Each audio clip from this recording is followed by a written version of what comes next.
Hello. Sorry. Hello, Mr. Kirk. My name is Alex. A question I had for you: the Trump administration recently has been initiating deportation proceedings against lawfully present immigrants for what is clearly constitutionally protected speech. Do you think that that's consistent with our Constitution and our values as Americans? Got it. So I wasn't sure what. So there's like five cases that you could have went with, but I'm guessing you're talking about Mahmoud Khalil and the students, right? Mahmoud Khalil is one case, but recently student visas have been revoked at this campus and at the University of Michigan. I'm glad they're revoked here. So yes, of course it's consistent with the Constitution because they're not U.S. citizens; they're visitors. So as a visitor, you have to be a visitor on our terms, and if you break that compact, you are returned back to your country of origin. A student visa is a conditional invitation. We're going to see who you are, how you act, and how you behave. And if you behave in a way that the government deems to be unsatisfactory, of course you're going to be returned back to your country of origin. What I would say to that, one, the Supreme Court and our Constitution is very clear that constitutional rights apply to everyone within the United States' jurisdiction. To a limited extent. For example, you're correct. For example, if a student on Michigan State campus has a student visa and they get charged with a crime, they get due process. You are correct. They get Fifth Amendment rights. But can they own a gun? I think restrictions on their ownership of firearms Can they is vote? constitutional. They cannot vote. So there are restrictions on rights for visitors. So to an extent, you are correct, but it is not the same rights that we as U.S. citizens are granted. Does that make sense? There are limitations on those rights. That makes sense, particularly in the exercise of political rights, like voting, which For is sure. an exercise of political But power. second to that is also political advocacy. As a visitor, you do not have unlimited free speech rights. You don't.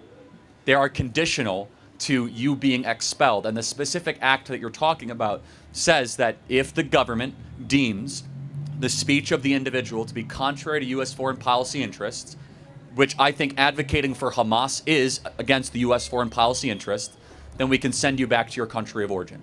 Now, you would have a case if we were all of a sudden deporting or imprisoning U.S. citizens. I would be right there with you saying that you can support Hamas all you want as a U.S. citizen. You have a right to do that. But if you're a visitor, you're here on a trial basis. Your tryout is going. We're looking at how you're behaving. And if we look as if that it's inconsistent with how we want people to assimilate to this country, then you go back to Libya or Syria or wherever you're from. I'd like to make 2 points in response to that. First, the Supreme Court at least suggested in a case called Kleindienst versus Mandel in the 1950s that the First Amendment does apply to immigrants, to people who are not citizens, and that they do receive First Amendment protections. But second, I want you to think about the kind of country we live in. If the Secretary of State can deport any non-citizen they want for their speech, you would have police and ICE going up to people at protests on campuses, including protests you might agree with, and asking people for their papers. I think that that's completely inconsistent with the values you've talked about of freedom of speech. And I think that's not the kind of country that most people would want to live in. It's a fair point. I have a different perspective. Do you think there should be any, let's just push your contention to the largest possible logical extreme. Should we be able to have any reason to deport a student who here's on visa? Yes, absolutely. What would that mean? By what criteria would it be? Probably like committing a crime, right? If they commit a crime, Fair if they enough. committed a visa application fraud, Great. there's many reasons So that you can deport people. So let's like wind the clock back a little bit to maybe World War II. And let's say that a student, this is a hypothetical, so it's not a great one. Let's actually do more recent. Let's say during the Iraq-Afghanistan war, okay? Where we were in a bitter battle against Al-Qaeda right after 9/11. I don't think we ever should have invaded Iraq for the record, but that's a separate issue. Let's say a student was here on a student visa from Afghanistan saying that they support Al-Qaeda. Is that worthy of deportation? I would say it would depend on the factual circumstances. If you could prove that they gave material support to Al-Qaeda, Well, by then they obviously should go. advocating for Al-Qaeda as a student visa. Mere advocacy, I would say, should not warrant deportation. Okay, But we just disagreed. That's fine. but I would say it's worth pointing out that the Trump administration is not invoking the provision of the Immigration and Nationality Act that allows you to deport people for supporting terrorism. They are not invoking that. They are invoking instead The Secretary yeah, of the State Secretary provision. of State. Yeah, no, I'm aware. So if all these people supported terrorism, why not invoke the provision that says you can deport people? Well, you guys can come up. Come wait in line. terrorism. It's fine. Okay, we'll send some medical help. Forgot it. Let's not draw our eyes there. It actually makes it worse. So let's just keep going. Pray for that person. We'll get them medical help. Thank you, guys. More attention actually makes these situations sometimes worse. So we just disagree, and that's fine. I believe that if you are on campus advocating for Hamas, that basically you as a visitor should not come to this country. Period. All right. I think it's a pretty simple claim. Last brief point. Mahmoud Khalil was a lawful permanent resident with a green card. Does that change your analysis at all? You're fine No. with so he's not necessarily a guest in the same way as someone with the Well, student a visa. green card is a guest. It's not a U.S. citizen. Okay, so if you're fine, would you be fine with Kamala Harris if she was elected president, saying my foreign policy interest is we're against racism, so we will be deporting any conservative that's the best student on argument you can make. campus? That's the best argument that you've made. So what would your argument be to a hypothetical President Harris? To a hypothetical, I mean, first of all, is racism a foreign policy objective of the U.S. government? I mean, under Kamala Harris, I could see her saying something as insane as that. I mean, So- the Trump No, I'm saying administration cited you're- anti-Semitism, you're which is ma- basically the same thing. You're making a good point. Okay, all right, thank you. So you would have no principled response to a hypothetical President Harris. My principled response would be that's not a national security foe that you could target, like Hamas.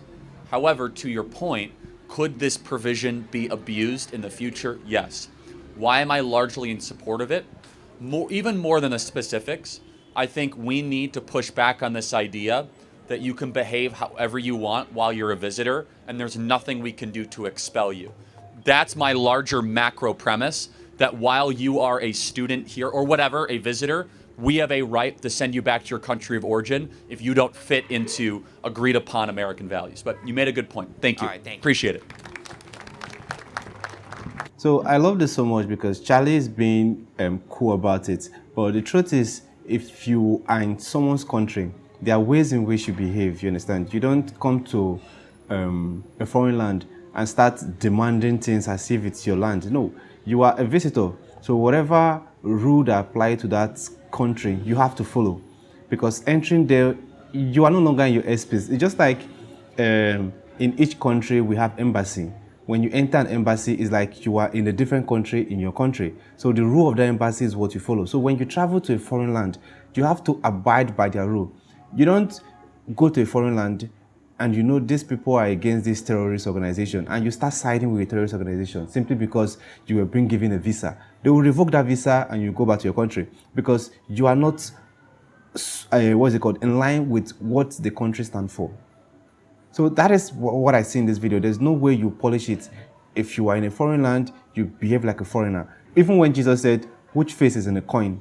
He said, the face of Caesar. He said, give what belongs to Caesar. So if you are in a foreign land, you need to act according to the rules of that land.